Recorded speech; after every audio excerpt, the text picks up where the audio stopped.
مرکز مطبوعات وزارت کارهای داخلی تاجیکستان خبر داد که در روزهای استراحت در دو صدمه در نوحه باباجان غفورов و خراسان 3 نفر از جمله یک کودک 9 ساله جان باختند. از جمله 22 اکتبر سال 2022 تخمینا ساعت 11:20 راننده автомашини طبقه مرسدس بنز صابروف قدرالله سال تولدش 1997 ساکن شهر باختر هنگام حرکت از سمت شهر مذکور به سمت شهر دوشنبه در حدود ناحیه خراسان از عهده اداره واسطه نقلیات نبرآمده به طرف راست رو برآمده دوچرخران خرسال قلندروف محمد سال تولدش 2013 ساکن همین ناحیه را پخش نموده است.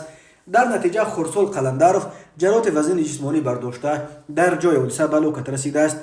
مسافر مرسدس رستم و قمرینیسو سال تولدش 1967 ساکن ناحیه مومن‌آباد جراحت جسمانی برداشته هنگام به بیمارخانه ناحیه دسترس نمودن در راه به هلاکت رسیده است.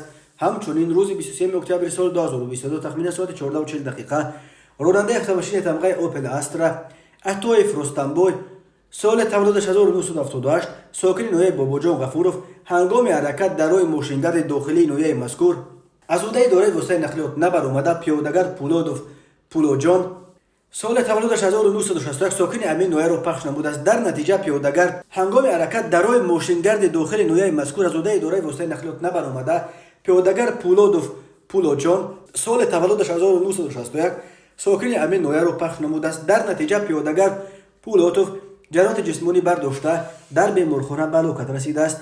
اوید به این حادثه ها تحقیقات ادامه دارد. هر سال بر اثر صدمه ها در راههای تاجیکستان تا 400 نفر به هلاکت رسیده بیش از 1200 تن دیگر معیوب می شوند.